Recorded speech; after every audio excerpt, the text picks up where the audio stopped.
It has always been our way. We prepare for those times when things are scarce. We put up food, meat, roots, berries, and fish.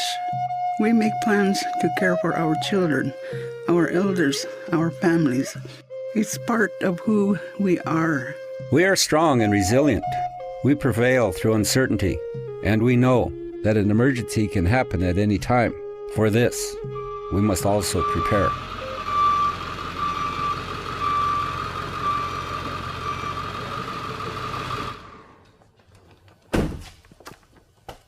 Ishanko, Bazoom.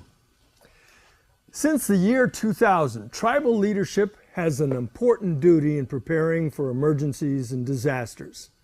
I'm honored today to help you understand your roles and responsibilities in tribal emergency preparedness as tribal leaders and program managers new to emergency preparedness. The safety and security of the people you serve is a top priority. For the next 25 minutes, you'll learn about some of the issues that arise during an emergency incident or event that may occur on or near your reservation. Rancherias, pueblos, villages. You'll gain useful information on all-hazard planning, interoperability, and using the unified command system. I'll introduce plans that explain procedures to prepare and provide a safe environment for your tribal community. Please know that you are not alone in developing and maintaining an effective tribal emergency preparedness program. Your tribal emergency manager coordinates with your tribal fire, EMS, law enforcement, public health, human services, medical, and environmental protection. It takes a whole community effort. As one of the over 560 federally recognized tribal governments in the United States and its territories, you may not have all the resources necessary due to your size or remoteness for an effective emergency preparedness program.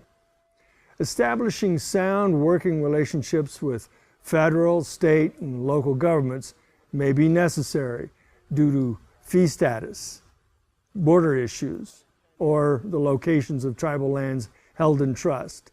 Assistance after an emergency or disaster may come in many forms, from physical resources like cots, shelters, bottled water, food, and generators, to human resources such as public health nurses, behavioral health care providers, or financial assistance. During a public health emergency, tribal staff and volunteers are needed to provide medication or vaccines to the public. Federal, state, local, and tribal health agencies should have plans in place to ensure a quick, efficient, and effective response to a contagious disease or other public health emergency. Point of dispensing, or POD, staff and volunteers open, run, and shut down PODs. They may also be responsible for setting up signs or TV monitors in high traffic flow areas, handing out fact sheets, or providing education. Specific messages about the health threat, the POD process, the medication needed, and other guidelines will be given to PODs before they are activated. Supplies and forms will also be delivered to the POD. And staff officers or security personnel will be in place to ensure the security of the staff, volunteers, and clients coming to or working at the POD. The Strategic National Stockpile, SNS, has large quantities of medicine and supplies to protect people if there is a public health emergency, such as a terrorist attack or flu outbreak, severe enough that local supplies run out. If federal and tribal authorities agree that the SNS is needed, medicines will be delivered to any state in the U.S. in time for them to be effective. Each state has plans to receive and distribute SNS medicines and supplies to local communities as quickly as possible. As a new tribal leader or program director, your strong leadership is key in raising the importance of individual and community readiness that supports a comprehensive tribal emergency preparedness program. Individual and community preparedness are essential in order to protect the people, natural resources, and infrastructure of your tribal community. Good planning now can decrease fear, reduce losses, and speed recovery. So, let's get started. What are the risks your tribal communities face? What hazards exist in and around your tribal lands? Well, the answers differ from reservation to village, from pueblo to rancheria. They also depend on which part of the country your community calls home, and if you follow Public Law 280 or a closed reservation. The risks and hazards our communities face are not always created by nature. Some are created by people. Knowing the risks that may occur in tribal communities is the first step in being able to manage response and recovery from any disaster or emergency. Even if an incident has not happened in a long time, doesn't mean it won't. We need to stay prepared.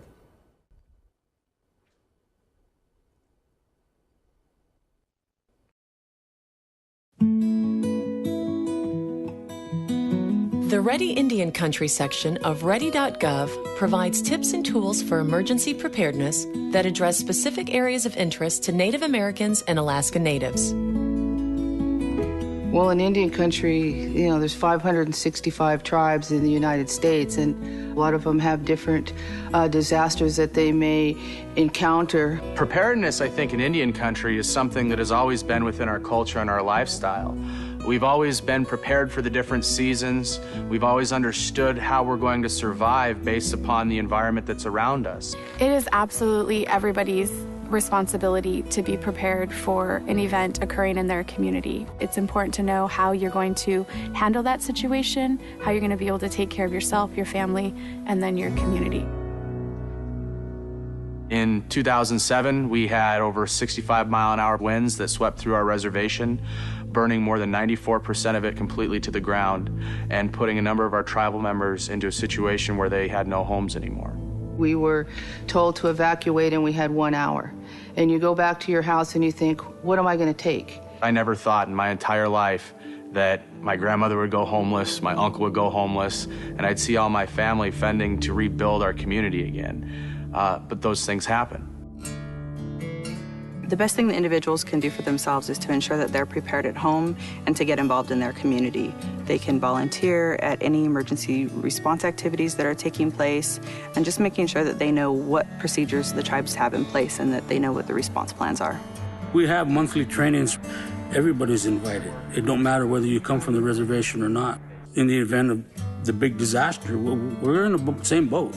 No agency has the resources to take care of everyone simultaneously. It's a collaboration of tribal governments, tribal agencies, tribal emergency response, with the American Red Cross, with the state, local governments, with FEMA, all working our plans together so that we can support each other with the resources we have. I think the best way to look at being prepared is to look at it more as a lifestyle. You should live your life, not in fear, but being aware that you should at any time be able to pick up a bag and go out the door if you need to, or shelter in place for any significant amount of time. It's important for people to have a kit and to have a communications plan with a family member outside of the local area so that all of their family members can make contact to one person and everyone knows that each other is safe. A standard emergency kit includes water, food, and medicine to sustain all members of your household for at least 3 days. Visit Ready.gov for a complete list of suggested items, along with recommendations for how to prepare a family emergency plan. Disaster preparedness is not a one-time event. You always have to be prepared because you don't know when it's going to hit you.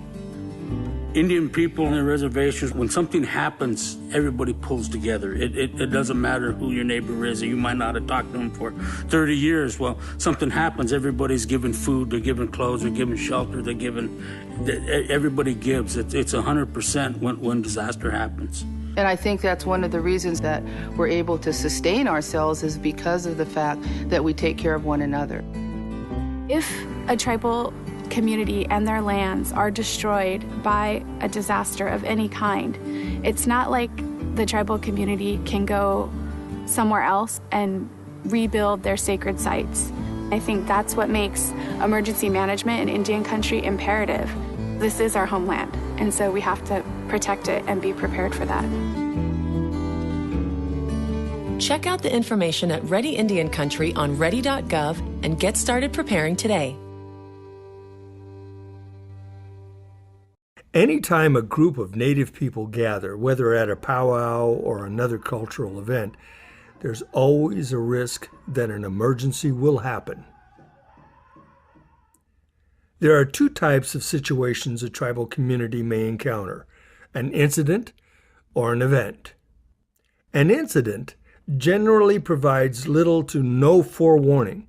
A tornado, an explosion, or a train derailment are characterized as incidents. An event is something that is foreseen or predetermined: slowly rising floodwaters after several days of rain, a scheduled annual powwow which brings a large group of people together on a set date and place. Both of these are examples of events. As a tribal leader or program manager, you will need to ensure that your tribal community has the plans, unified command system, and interoperability to ensure access to grants, training, and response resources from local, regional, state, and DHS FEMA resources. The creation of your Tribal Emergency Operations Plan, or EOP, for your community is your starting place. The plan outlines the level of preparedness and incident management activities necessary for your community.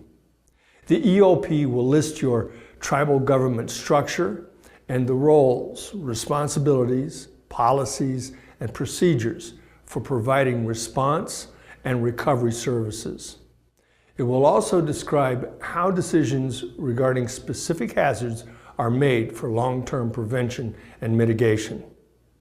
The plan has to be flexible enough to use in all events, large and small. A complete plan includes the purpose, organization and assignment of responsibilities for events. It also includes information on administration, logistics, plan maintenance, and a reference guide. Finally, the plan should contain jurisdictional or functional appendices describing other duties and responsibilities, as well as a glossary. A continuity of operations plan, or COOP, also needs serious consideration. This plan will ensure that your tribal government continues to operate when an incident or event affects the ability of your leaders to assemble. Because incidents occur with little or no warning, first responders may need resources and people moved quickly, and requiring the approval of the tribal council during the early stages of an incident can cost lives and lead to property damage. Your tribal hazard mitigation plan describes actions that have to be taken to reduce or eliminate risk to human life and property. Information from past events will be used to make decisions prior to, during, and after upcoming incidents. The mitigation planning process encourages cooperation among tribal leaders and other tribal members, local residents, governmental agencies, businesses, academia, and nonprofit groups. They provide guidance to the plan development and implementation. This community approach supports and reflects the needs of the whole tribal community. In some cases, your tribal government has combined planning efforts with local government agencies. A local plan can include the response capabilities of the tribe as well as reflect the mutual support. The community's response to a catastrophic incident can be represented in one single plan.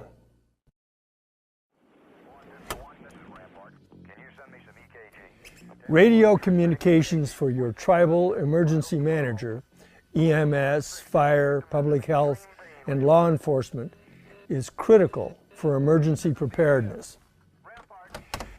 Whether you're a Public Law 280 or closed reservation, your public safety radio equipment must be able to work for large-scale emergencies, as well as daily operations both on and off tribal lands.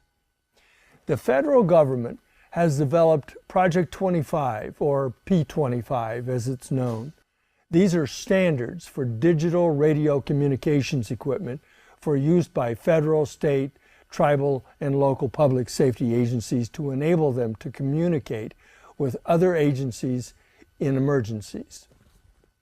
Tribal leaders and program directors need to ensure that their radios are equipped and they are P25 compliant to ensure interoperability with other agencies.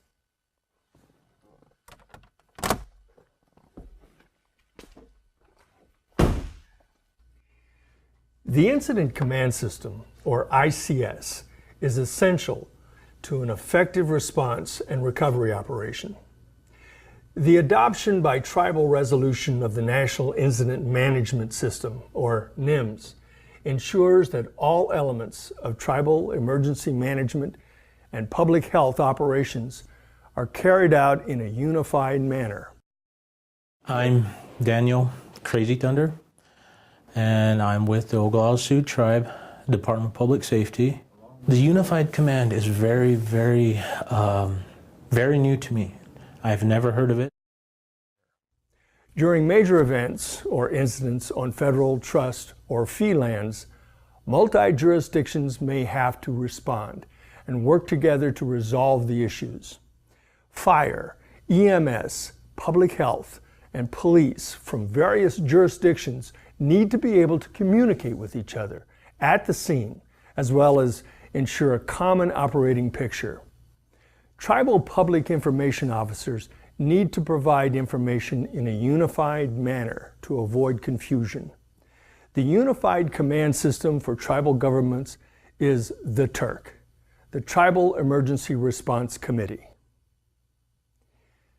In preparing for an event, this group of tribal professionals should plan and coordinate their roles.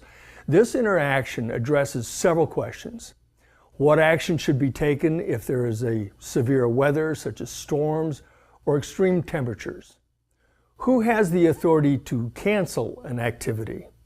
Are tribal fires, EMS, police, and emergency management pre-positioned or on standby? In the area accessible for tribal EMS personnel for easy entry and exit, is there a capability to communicate quickly should there be a need? Preparing ahead of time can ensure safety of all those that participate. The TERC doesn't have to be assembled for every emergency, such as a minor traffic accident or kitchen fire.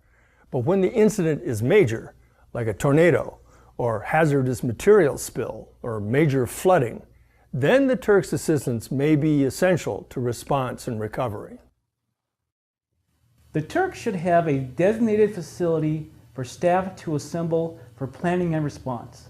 This is identified as the Emergency Operations Center, or EOC. It may be located in a tribal government facility, or it may be located with another jurisdiction's facility, such as a state, regional, or county EOC. Many state and county EOCs have provided a space for a tribal liaison to operate when the incident occurs in their jurisdictions. From the EOC, the incident commander, who is on scene, can coordinate with other response professionals in providing necessary resources.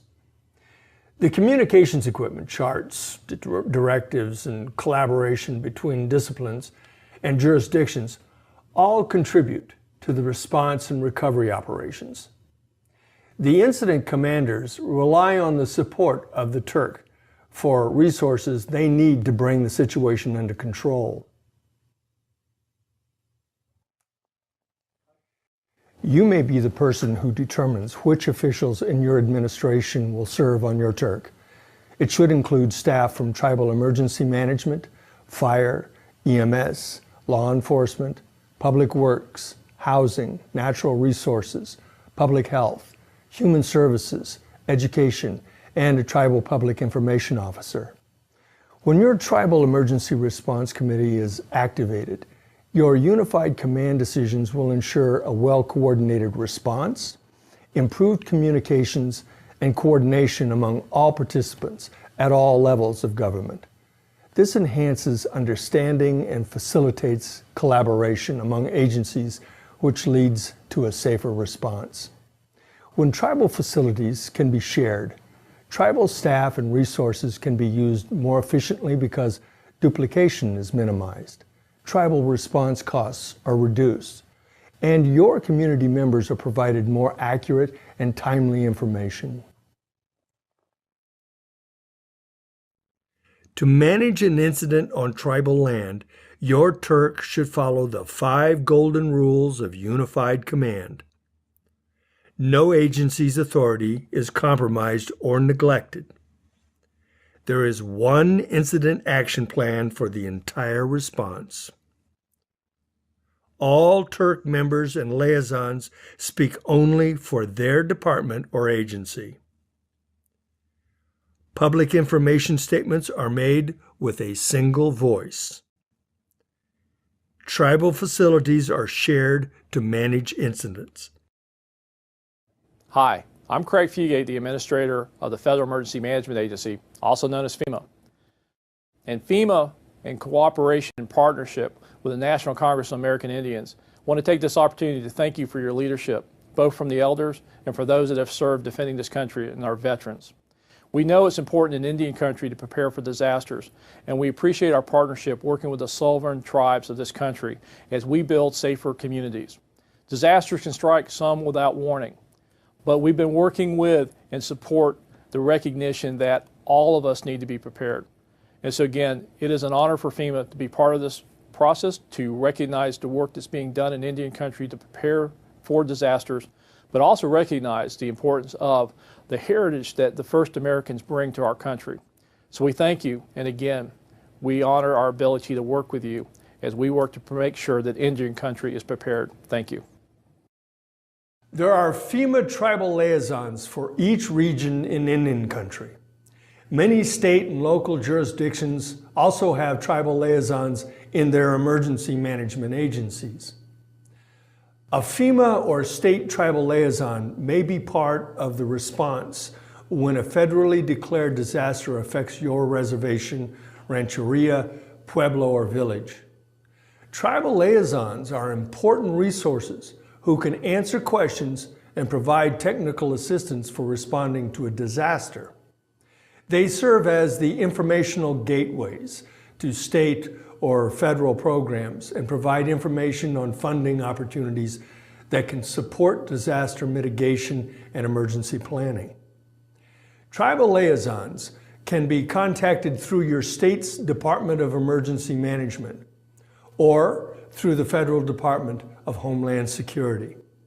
You can also contact the Department of Health and Human Services Office of Tribal Affairs or your state's health department.